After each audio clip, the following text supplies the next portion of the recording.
नमस्कार देवी और सज्जनों, hello friends. Vastu Ajit channel पे मैं अजीत जाधव सिविल इंजीनियर आपका सहर्ष स्वागत करता हूं। आज मैं आपको भूखंड का क्षेत्रफल, plinth area of building, RERA act, carpet area, built up area, super built up area, total saleable area of flat, इसके बारे में बताऊंगा। अगर आपको मेरा वीडियो पसंद आया तो आप इस वीडियो को लाइक कीजिए, अपने रिश्तेदार और दोस्तों को जरूर शेयर कीजिए। अगर नए हो मेरे चैनल पे तो मेरे चैनल को सब्सक्राइब कीजिए और जो बेल आइकन है उसे जरूर प्रेस कीजिए। इससे आपको मेरे नए वीडियो का नोटिफिकेशन मिलेगा। इस वीडियो को आप अंत तक देखिए, क्योंकि अंत में मैं आपको क्षेत्रपाल देवता संस्कृत मंत्र और उसका हिंदी अर्थ बताऊंगा। चलो प्रभु का नाम लेके शुरू करते हैं। भूखंड का क्षेत्रफल, plinth area of building, RERA act, carpet area, built up area, super built up area, total saleable area of flat. आइए जानते हैं भूखंड का क्षेत्रफल, एरिया ऑफ ओपन प्लॉट कैसे निकालते हैं। समतल आकृति में सीमा रेखाओं से घिरी हुई समतल सतह के क्षेत्र को उस आकृति का क्षेत्रफल कहते हैं। The space covered by the figure or any two-dimensional geometric shape in a plane is the area of the space.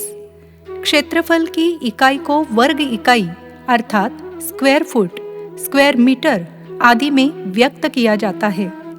Length in feet multiplied by width in feet is equal to area in square feet. Plot की लंबाई गुना चौड़ाई करने पर plot का क्षेत्रफल निकलता है।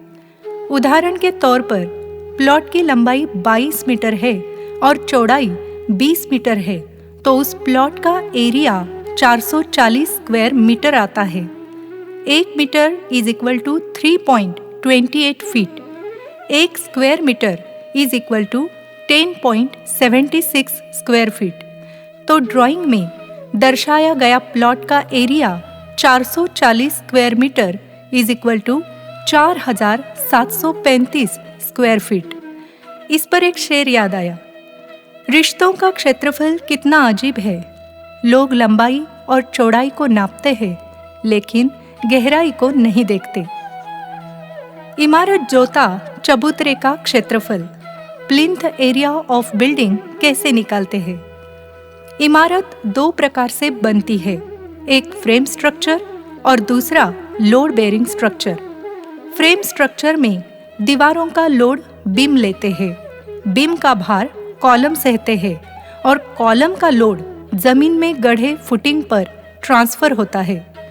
ज्यादातर कॉलम दीवारों के बाहर की सतह पे कमरे के कोने में होते हैं। जोता प्लिंथ एरिया वह क्षेत्र है जो भवन की दीवारों के बाहरी आयामों के भीतर स्थित है, जिसे जमीन स्थल ग्राउंड फ्लोर के बाहरी आयामों की लंबाई और चौड़ाई के गुणाकार से प्राप्त किया जाता है। प्लिंथ एरिया में कमरा फर्श एरिया यानी room carpet area, vertical lift area, आंतरिक सीढ़ियां, स्टेयरकेस एरिया, खंबा, कॉलम एरिया आदि का समावेश होता है। बालकनी, टेरेस, वरांडा, आरसीसी कबर्ड का क्षेत्रफल हिसाब अलग से लगाया जाता है, कैलकुलेट किया जाता है। The plinth area is the area that lies within the outer to outer dimensions of the walls of the building and is obtained by multiplying the out to out dimensions of the building at any floor level. Space covered by pillars, plasters and other intermediate support are not calculated in the floor area. आइए जानते हैं RERA, real estate regulatory authority बनाने की जरूरत क्यों पड़ी। यदि flat खरीदार बायर ऑफ अ फ्लैट के अधिकारों का उल्लंघन किया जाता है या अधिनियम के किसी भी प्रावधान प्रोविजन का उल्लंघन किया जाता है, तो किसी भी फ्लैट खरीदार द्वारा बिल्डर, डेवलपर या एजेंट के खिलाफ रेरा शिकायत दर्ज की जा सकती है।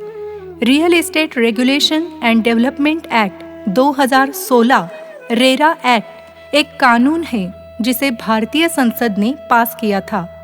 रेरा का मकसद है रियल एस्टेट सेक्टर में ग्राहकों का निवेश बढ़ाना और उनके वित्तीय हितों की रक्षा करना।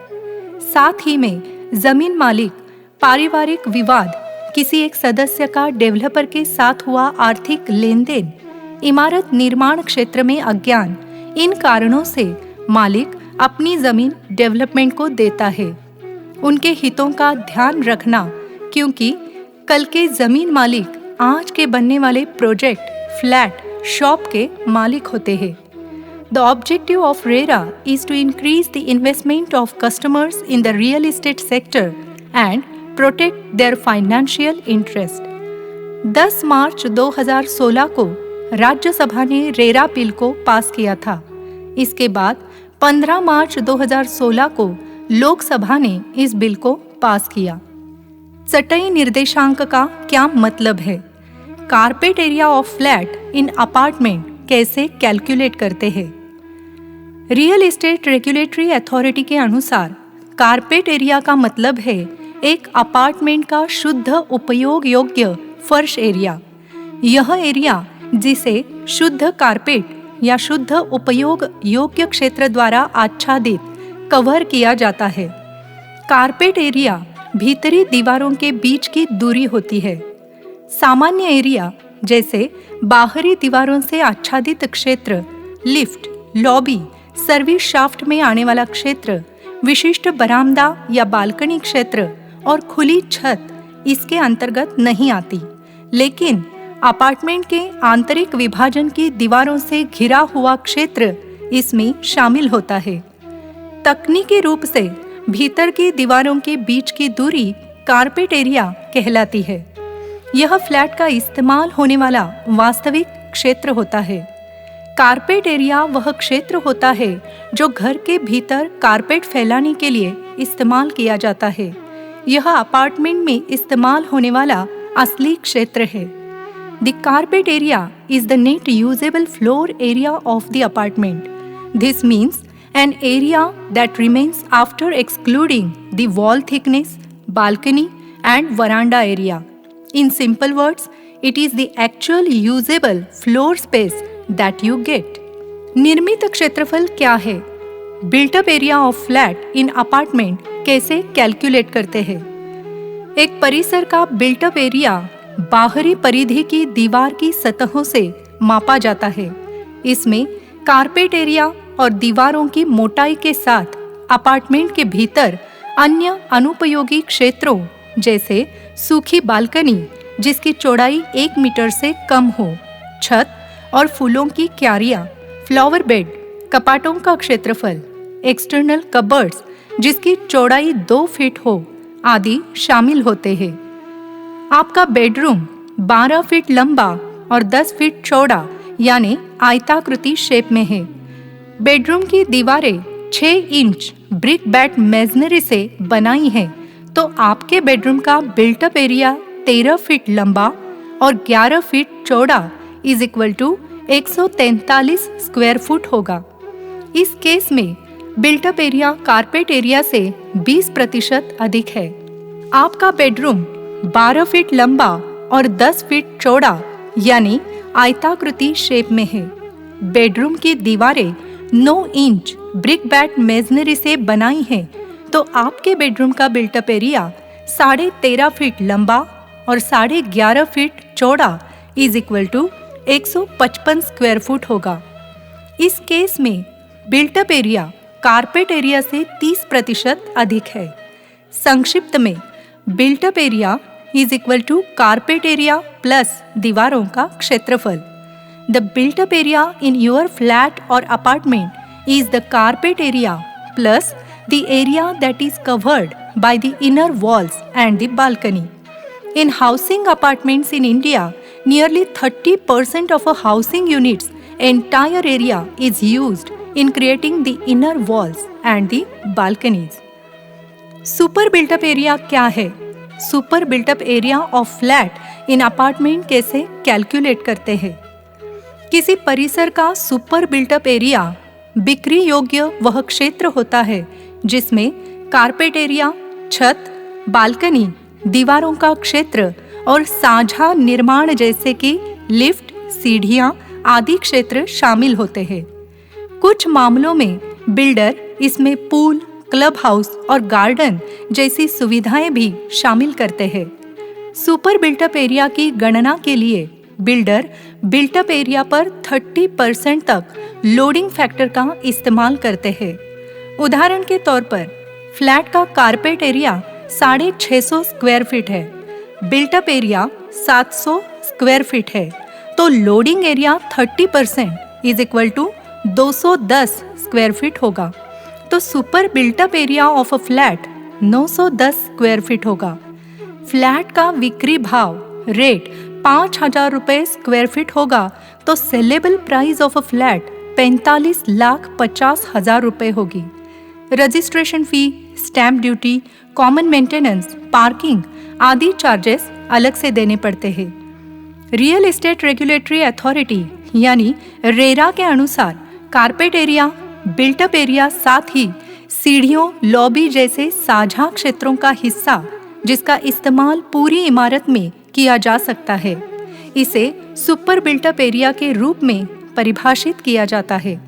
संक्षिप्त में super built up area of a flat is equal to built up area plus साझा area. Super built up area is calculated by adding the built-up area and the proportionate common area.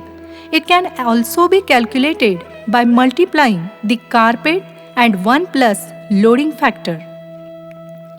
Total sellable area of a flat क्या है? Apartment में इसे कैसे calculate करते हैं? क्षेत्र गणना पद्धति खरीद मूल्यों को गंभीरता से प्रभावित करती है। Area calculation method can seriously affect the buying price.